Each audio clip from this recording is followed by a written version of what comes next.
Howdy folks. So in what I believe is my last video, I showed the repair of a Samsung Plasma TV mainboard after a lightning storm.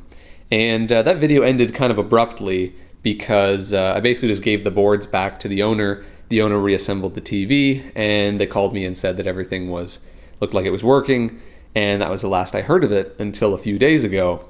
And as it turns out, that the owner was actually just really busy and never actually got to fully reinstall the TV. So when he actually hooked it all back up, he noticed that there were HDMI problems.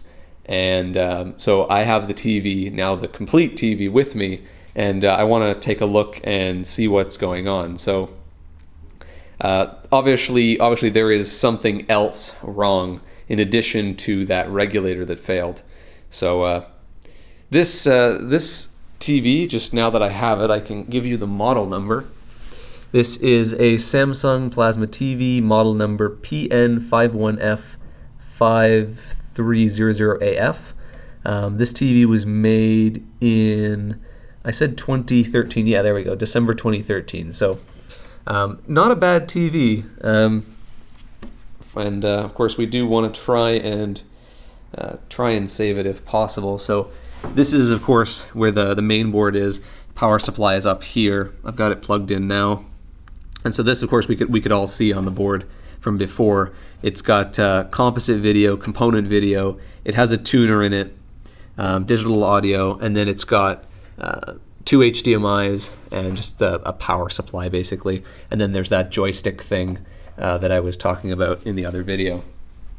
So I've got a little tablet here, and this is just, I'm going to use this as an HDMI source. It has a mini HDMI on it, and it's got a full-size HDMI cable. And I want to use this just because I don't really care about this tablet anymore, and if this does something bad, I don't want to break something like a laptop or something by plugging it in. So anyway, you can see it's got the standby LED, so I'm going to turn it on. And you can see that the TV comes up, and it seems to work fine. All the menus come up, and it looks fine. I mean, it looks perfectly fine on the screen. I mean, it's going to probably show banding and stuff, but it's fine as far as I can see. So it's just going to say that there's no signal. So I'm going to add a signal, and let's see what happens. Let's wake the tablet up. Okay, so I got the tablet working finally. This is a Tegra 3 based tablet, so it's slow as all get out. So let me plug in HDMI 1 because that's what it's already set to, and we'll see what happens.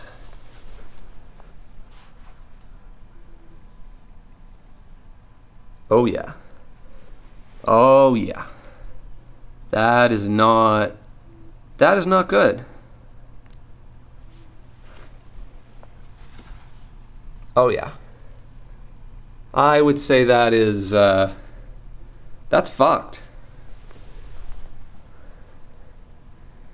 That is a quality HDMI decoder right there. Okay, so this is a 720p signal at 60 FPS being fed into this. This is a 1080p TV, so it is doing some up conversion, and you can see that there's some overscan. But yeah, if I jiggle the connector, it doesn't really do anything. So let me try HDMI 2, which is the other one. And let's see, how do you use this thing? Source. HDMI 2. What does this one look like?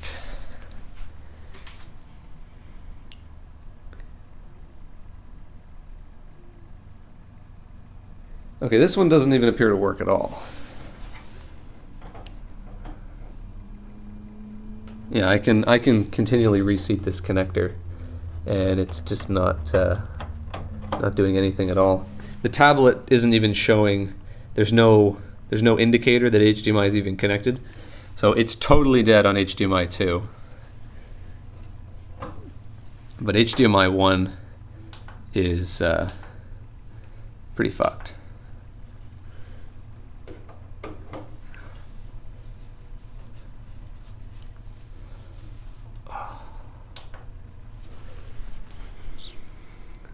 I mean, it can detect the format.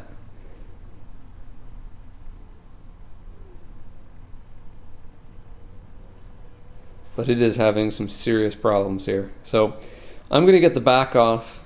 But this just from looking at it, I am pretty sure that this is a dead controller chip, and there is probably nothing I can do about this other than replace the board. Obviously, I would say that there's something gone in that silicon chip. Yeah, this is bad. It's kind of fun to watch, though. Definitely fun to watch. So anyway, let me get this back off. Actually, before I take this thing apart, I want to test the analog inputs as well, just to see where the issue lies. So I don't have anything that's component video, but I do have composite video. I've got this old VCR, which I think it still works. I'm not quite sure. So let's plug this in. I used white for video, so we'll hook that guy up there. And we will select the analog input. And AV, I'm assuming, is what they call it. Should just get a blue screen. And we do. Okay, so the analog front end works. I don't think I can do anything more than change, yeah. I don't have the remote for this thing, so I can't get any more menus, but it displays that perfectly fine. So, yeah, I'm okay with, yeah, there's no cassette, yeah. Okay, I'm calling that good. I wonder what happens if I feed this into the component in. I should get a black and white image if I remember because of the luminance channel. Let me see. So I put this in. Oh no, that's Y. No, they actually share the same channel. So actually, in that case, I don't even need to test it. So the analog works. So at the worst case scenario, if I can't get a board to replace that, and you know it is a board level issue, you could even use an HDMI to component video adapter box and just strap it to the back of the TV and just use the analog input. I mean, yes, it is analog, but it is still technically capable of 1080p. So, I mean, that is an option.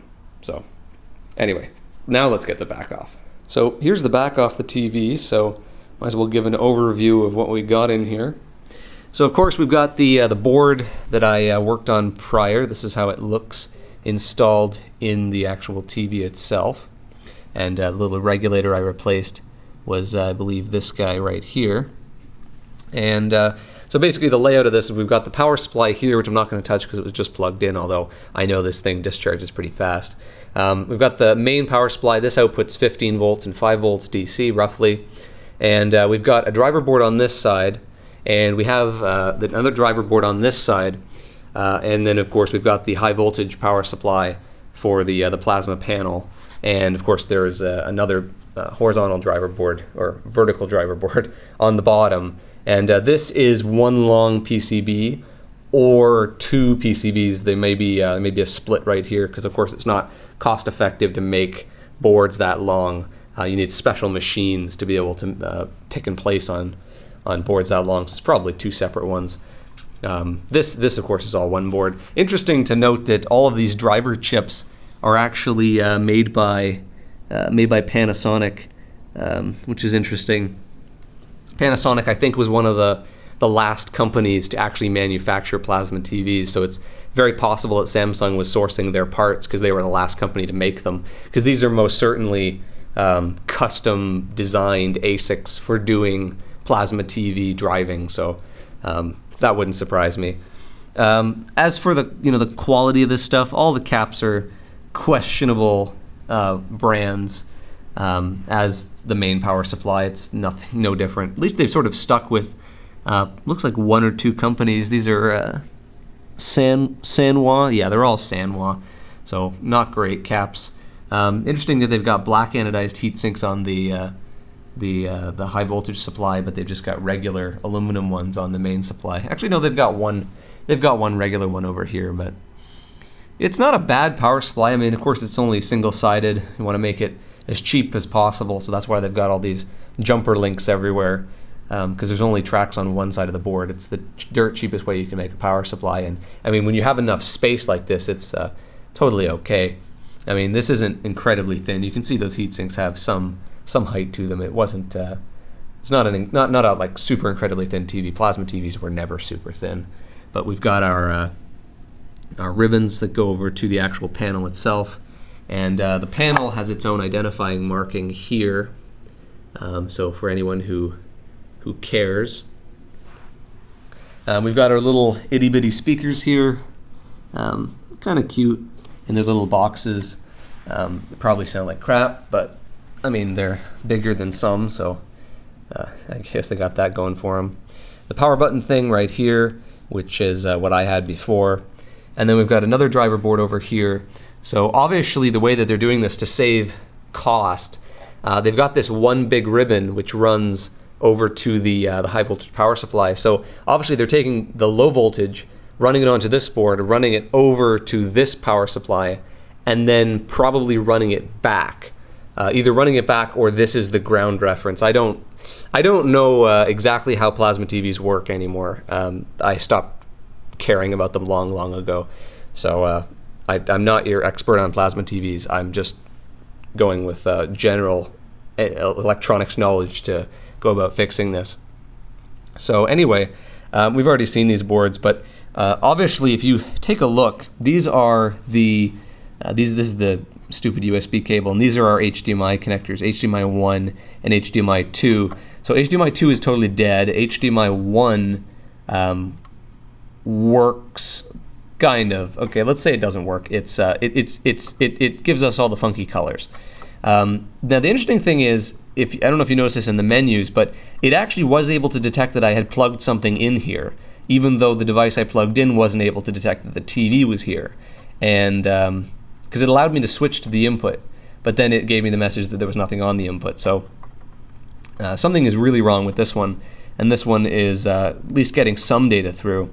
And if you look closely, you can see the traces on the PCB from both of these connectors, and they funnel underneath this sticker into this chip. So of course this would be what's dead, and it doesn't surprise me given the fact this is powered from that regulator which blew up. And I mean, this was the concern that I had, was that the surge was powerful enough to blow this regulator.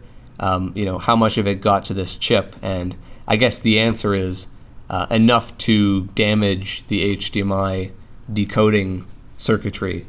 So I'm going to take a closer look under the microscope just to check all the passives over here and see if if it's something else that's obvious. Because I mean, I'm not ruling out the fact that maybe there was a surge that came in through the HDMI connectors instead, or something like that. Maybe there's a passive that's blown on both of the connectors.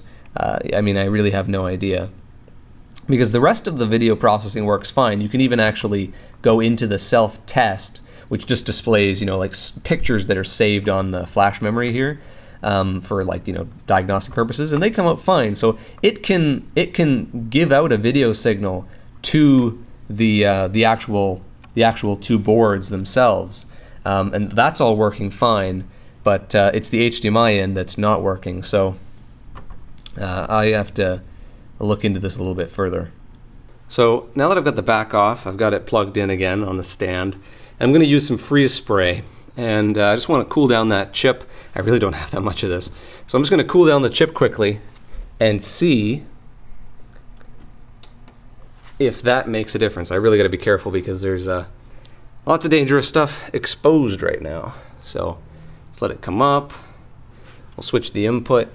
Oh, I don't like reaching around because there's high voltage board right next to the bloody power switch.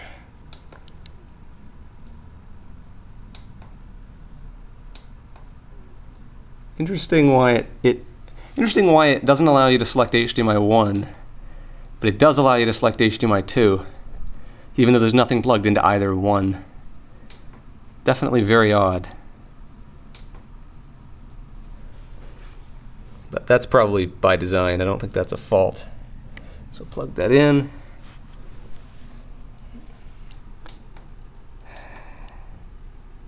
Oh my God. Okay, cool. So it is royally messed up, as you can see. So let's give it a shot of freeze spray and see if that makes any difference at all.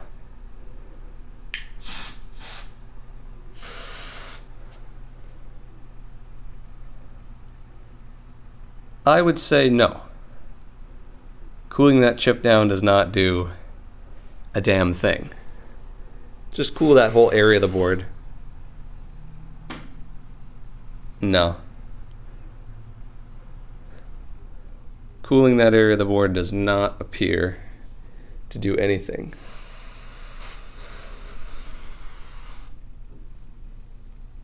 Nope.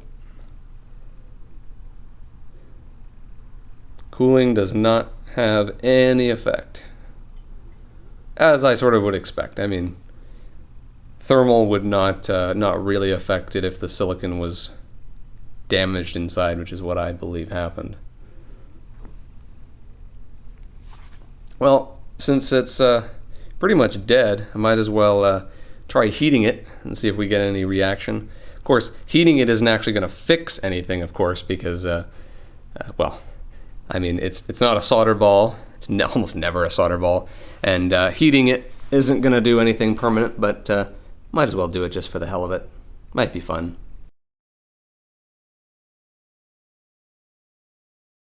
So heating the chip pretty much results in it going into complete failure mode like this.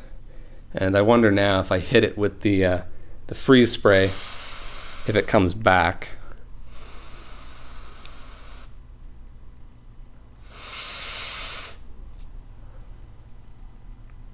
I don't want to waste my freeze spray.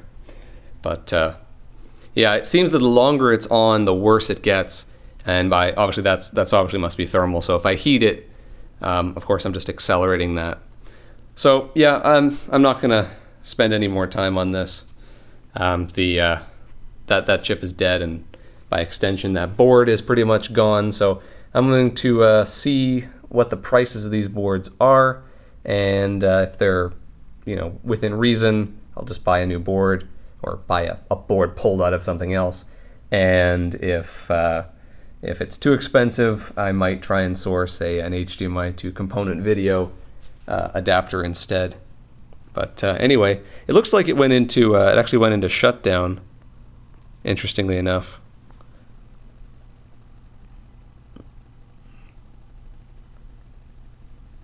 Yeah, it did. Went into, looks like thermal shutdown. So anyway, I'll let this cool off, and yeah, it went into thermal shutdown.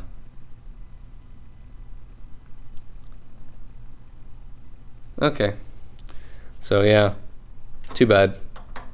New board time. So it's been a few days, and this is the board that I pulled from the TV, and now we have two of them. So I went out and I ordered a replacement board. There are really not very many of these out there. I was only able to find 3 pretty much in North America that you could buy, and this one was close to me, and it claimed that it was new, and I put that in quote marks because I don't really think it's new at all. This connector is kind of all wonky, and there's a nice scratch on this side. So I doubt that this is new. I 100% guarantee this was ripped from a TV that somebody smashed. But anyway, it looks fine, and I mean, at least the connectors are all intact and all that stuff. So it was well packaged. I mean, there's no way this is new. So anyway, I'm just going to throw this in the TV and get it an HDMI source and just try it out. It's not the same revision. This one has an older firmware on it than this one, although the firmware is upgradable via a USB stick. So I can get this firmware to this firmware version. That shouldn't affect its interaction with the rest of the system, but the menus may be slightly different, or it might just be a bug fix release. Who really knows? But that's the only difference I can see between the two boards, and that's not really a big deal. So let's get this in the TV and hope it works. So I've got the board back in the TV, and I've got it hooked up to my laptop over HDMI. And as you can see, I'm playing 1080p at 60 FPS, and there is no fuckery going on. It works perfectly fine. So, yeah, this is pretty much the only route we could go, and it works, so that's good. So obviously whatever trash TV they pulled this board out of, the HDMI wasn't totally fucked in it, so that's good. So I will just contact the owner. He'll come pick up the TV, and it'll be hopefully the last we ever see of this. So, but wait, there's more. Call now and we'll double your offer. Okay, no, this isn't an infomercial, but the owner picked up the TV, and he didn't want the old board, so I thought before I got rid of it, we might as well take this heatsink off and actually see what the mystery chip is, because of course these things are thermally cemented on, and there's a pretty high chance that you'll rip the chip off the board if you try to take this heatsink off. So I'm only going to do it now that the board is pretty much trash. So there's really nothing you can save off of this board that's any use. I mean, it's more of a hassle to take stuff off than it's worth, so I'm not going to bother. But I think there is a possibility of me getting this off, because I don't know if you can see this, but I can actually move this just slightly. If I push on it, it does have some give to it. So I might be able to pry this off if I try hard enough. So I've almost got it off.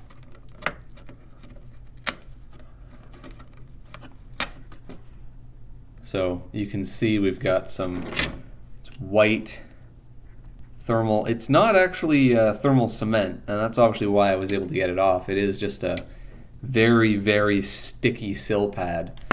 But anyway, we have a chip and we have a part number. It is the Samsung SENK13, and this is most certainly the date code 2013 26th week, and it's maybe a location and some other number. So yeah, I'm gonna look that up and I'll put it in the corner if I can find any data on that at all. But my guess is that is just it's a system on a chip. We can for sure say this is probably an ARM processor. It's got HDMI decoder in it. It has a memory controller in it, and it has some sort of parallel data, video data output to this chip, which most certainly drives the actual panel. So I don't know what comes out of this. Whether it's like MIPI or LVDS, or I have no idea. I have no idea what comes out of this. But it's a system on a chip, and it's possible that this is a standard part, but I would most certainly guess that it is a custom designed for TV part. But yeah, that's what died, and it gets mighty hot. I mean, I might as well keep the heatsink, but that's about the only part. So anyway, now I'm sure there's no more to this.